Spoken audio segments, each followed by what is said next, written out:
Hello, friends. This is Jonathan from Voices in the Cities. I greet you from the beautiful country of Lower Chittering.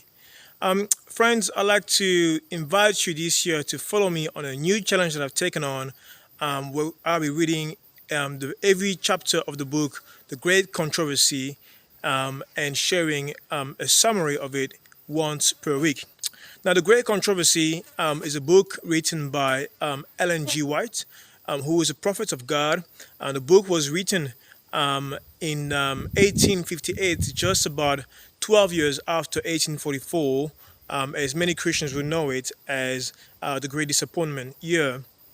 Um, Ellen White was a prophet of God, and for many of you who may not know her, I would like to invite you to put her writings into the test compared with scriptures, both the Old and the New Testaments, and see whether they are in harmony with the prophecies, with Christ's character, and everything that she talks about in the books.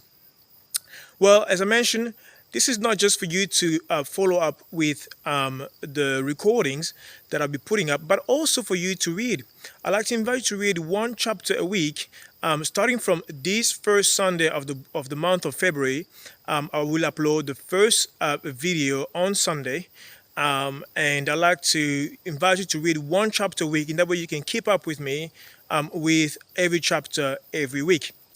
The easiest way for you to keep up with me will be to subscribe to our YouTube channel, Voices in the Cities, on which you are watching this video. Subscribe, put the little ring reminder as soon as a new video comes up so you can follow up.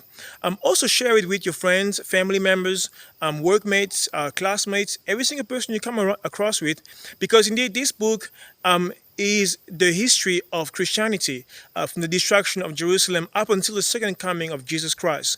And God has shown Ellen White visions of all these things that are happening, that have happened in the past, and that are also happening and right now, and that will take place in the future.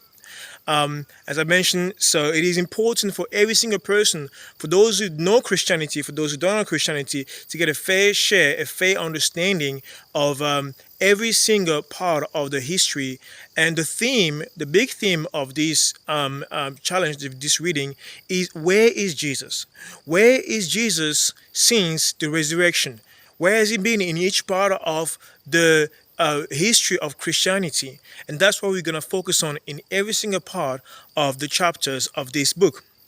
Also, in this video, and down at the bottom in the description, you will find a free digital copy of the book, The Great Controversy. So each and every one of you can follow up with me every single week. Now, some of you are fast readers. If you go ahead and finish the book before we finish this challenge, great, and I encourage you to do so. Nevertheless, for the rest of us who are slow readers, feel free to keep up with me once a week with one chapter a week.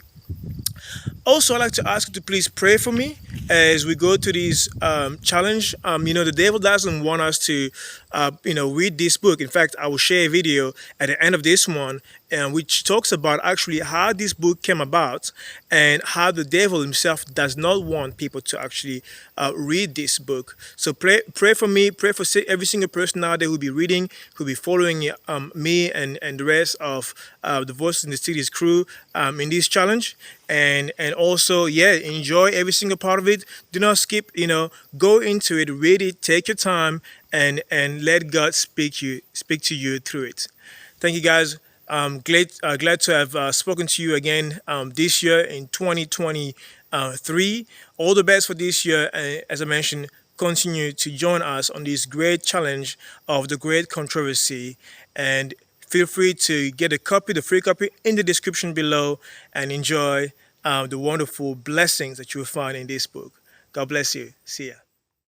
In March of 1858, James and Ellen White were traveling among the scattered little groups of Sabbath-keeping Adventists. And I say Sabbath-keeping Adventists because we didn't take the name Seventh-day Adventists till 1860. So we didn't even have a name yet. But there were several groups of Adventists in the state of Ohio, and they had traveled to various places.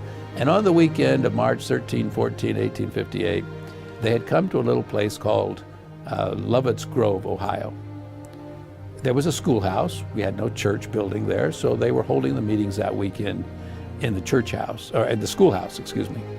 And everything was going fine, except on Sabbath, a little baby son of one of the members died. And so, because James White was there, they asked him if he would stay over and have the funeral on Sunday, which he agreed to do. So he had the service, and when he was through, Ellen White stood up and she began to offer a few words of condolence to that grieving family about their little baby boy that had died, that James had just had the service for, when all of a sudden she went into vision. Now, usually when Ellen White went into vision, she would call out, "Glory to God," sometimes repeating it 2 or 3 times. The record we have is that it sounded every time when she would say, "Glory to God, glory to God." She's physically right there, but it sounded like her voice was getting further and further away. Did that happen this time? We don't know, because there's no record specifically, but that would have been typical. She was in vision for 2 hours. Now, funerals in America are usually very somber occasions. It's not something you would normally want to interrupt. And I'm sure if she'd had her choice, she would not have chosen that venue for this particular vision. But what did God show her? Well, among other things, he showed her what we today call the Great Controversy. It was the Great Controversy vision. And if you stop to think about it from God's perspective, what better place to talk about what Satan has done, the results of sin, the impact of this rebellion that began in heaven, than at a funeral. I mean, right there is the best object lesson, this innocent little baby, having just died the day before. Well, she was in vision for 2 hours, and when she came out, she shared a little bit about what she'd been shown. And others took the casket then to the graveyard to bury the little baby. And she and James then waited, I guess it was the next day, they went on towards Jackson, Michigan. They were headed back from Ohio, the state of Ohio, to Michigan, to eventually to Battle Creek, where they lived. As they were traveling on the train up to Jackson, Michigan, Ellen was describing to her husband a bit more about what God had shown her in the vision. As Dr. Roger Kuhn says in his book, he said, "I think on that train was an unseen, non-paying passenger." And that non-paying, unseen passenger was listening intently to what Ellen was describing to James as to what God had said about what this non-paying, unseen passenger had done ever since he rebelled in heaven. And when he heard that God had told Ellen everything, he determined that cannot be published. I cannot allow that to be published. Well, the Whites got to Jackson, Michigan. They were met there by some early believers. In fact, the earliest Sabbath-keeping Adventists in the state of Michigan, the Palmers, Dan and Abigail Palmer. And Ellen White then went to their home. They were going to spend a day or two and then travel on to Battle Creek on the train. And while she was there, she had a stroke of paralysis. She was only 31 years of age. They didn't think that she was going to live. They prayed for Ellen White,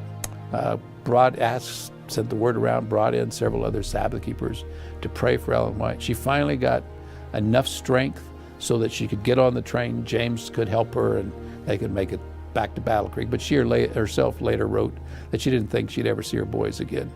She thought she was going to die from this stroke of paralysis. When she got home, she was so weak they put her to bed.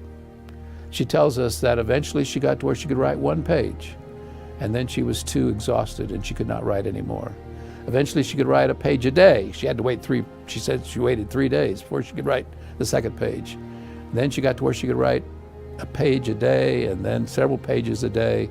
And eventually she completed the manuscript for what we technically call Spiritual Gifts, Book 1, but it's really the first edition of the Great Controversy. After she had finished the manuscript, so a couple months later, after she had finished writing the manuscript for that first edition, but before it was actually printed, God gave her another vision and showed her that the stroke of paralysis that she had suffered in Jackson, Michigan, in the home of the Palmers, was Satan trying to kill her. That's why I say that unseen, non-paying passenger who was listening intently as Ellen was describing, determined he could not ever allow that book to be written. So when you and I read, because later Ellen White expanded the Great Controversy, eventually she does 5 whole volumes in what we today call the Conflict of the Ages series, Patriarchs and Prophets, Prophets and Kings, Desire of Ages, Acts of the Apostles, and the Great Controversy. But just remember that that series of books, especially the Great Controversy book, almost cost Ellen White her life. So just remember, Satan does not want us to read the Great Controversy. Hi there, Jonathan here from Voices in the Cities. I really hope you enjoyed this message. If you would like to dig more, check out the description right below. Don't forget to subscribe right here so that you don't miss out on any videos we post. And then, if you want to watch more, right up there, next video. See you next time.